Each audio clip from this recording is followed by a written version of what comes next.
Welcome back to News Across Nigeria, where we show and tell you what's happening in the country. Before we continue, we'd like to remind you that all our top stories can be found on our website, channelstv.com, and on youtube.com/channelsweb.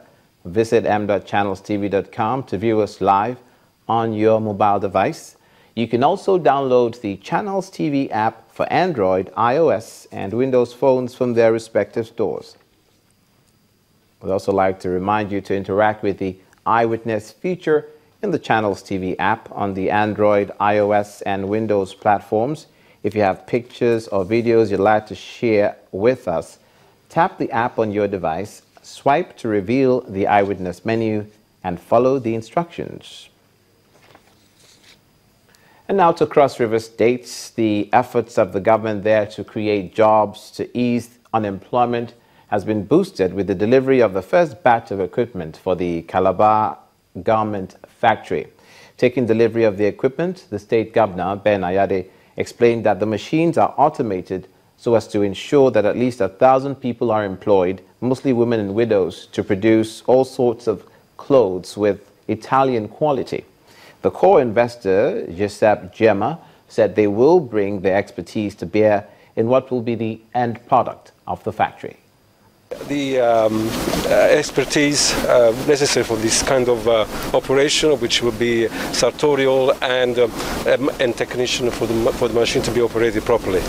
So we look forward to that, and we hope to have a long relationship with yourself and the state to benefit from that. And when we were making this choice, our focus was on employment. So we refused to make it wholly automated. So it's semi-automation. Where we need precision, we brought in automation. Where we need some handwork, which was predominantly what we did. So most of the machines are man-made, handmade, hand-driven, but the technical parts, they are actually technology-driven. And we will therefore have cross-surveillance who are ICT specialists to be trained by Sartori, the Italian company, that will now prepare them. Ben Ayade, the governor of Cross River State. And back to the Eid-el-Kabir celebrations, the sermons of peace and unity were not just preached in the northeast, they were also re-echoed in the southeast, where Anambra State Governor Willie Obiano has asked the Muslim community in the states to be vigilant and live peacefully with the indigents of the state. The governor hosted a delegation of Muslim brothers and sisters living in Anambra as part of the Eid-el-Kabir celebration at the Governor's Lodge in the state capital. The leader of the Muslim community in Anambra and state commander of the National Drug Law Enforcement Agency, Sule Momodu, eulogized the governor for his good work in the state, especially in the area of security, and says that the state has been most peaceful since he took over power. Prayers were also offered for peace in the nation and the state. Electricity supply in the country may have improved, but the Anambra state government is leaving nothing to chance to ensure that its residents enjoy steady power supply. No, we will address it.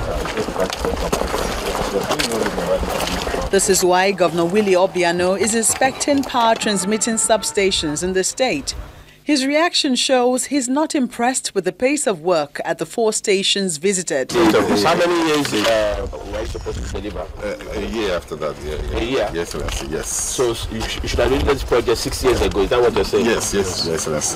Unbelievable. Very unbelievable. Very unbelievable. Look, I'm not happy about this. You know, it's not only the federal government project. The state has some contribution here. Yes. Well over 20% plus other things.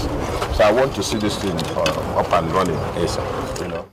The Aguoka power plant is the biggest of the 4, and when completed, has the capacity to generate 90 megawatts. This contract would have been delivered 6 years ago, you know, but it's still not delivered. I'm happy that the federal government has given the contractor a marching order to complete this project within 6 months. It's also a similar story in Okuzu transmission plant. The power plant is not generating up to its maximum capacity. The contractor has complained that on several occasions his cables were vandalized, stolen, and that's why this community has not been getting full power capacity. And we're going to show example. Anybody we catch trying to steal these wires will be imprisoned. We'll make sure that happens, so that they will know that This is a public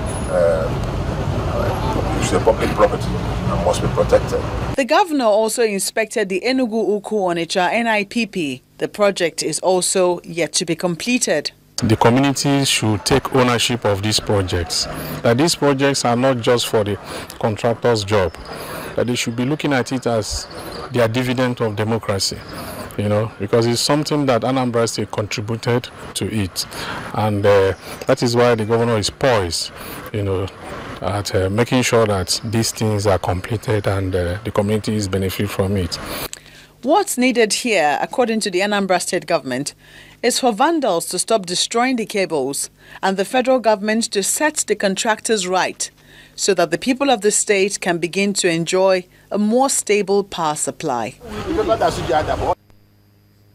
And it was a busy week for the governor, Willie Obiano of Anambra State, as well as his messages of felicitation with the Muslim community in Anambra. He also found time to inspect the 4 national integrated power projects there.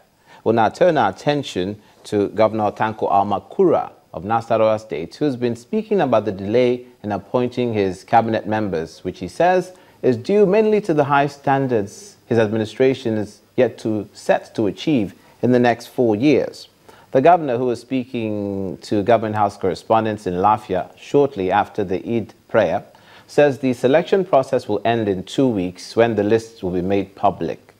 Now, it will be recalled that the recent Labour summits in Nasarawa State threw up issues affecting the civil service in the areas of low productivity. Some of the challenges could be addressed with close supervision of ministries by commissioners when appointed.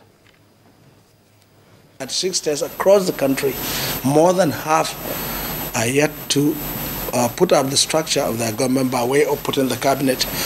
In my own case, this is the second time around. I have changed my cabinet twice. I am going into a new dispensation, a new chapter in my second term. The criteria and guidelines for making my cabinet has been completely changed. The benchmark has been raised, and people who will make my cabinet are people that are thoroughbred professionals, people that one can vouch for, people that we know they have some capacity and pedigree that can move the state forward. Because what we have now at the moment, my objective, my focus is to see how we consolidate all the gains we have been able to achieve in the past 4 years. And it will take more than an ordinary mind to be able to sustain this tempo and achievements. So don't you worry, in the next few days or few weeks, maybe 2 weeks, my cabinet will be ready. I'm taking all the due diligence in determining, profiling, and getting all the necessary dossier about people that will make my cabinet. Nasarawa State Governor Tanko Almakura speaking on the new appointments to his cabinets. You're watching news across Nigeria. When we return, the Bayelsa APC primaries and the fallouts of that. Stay with us.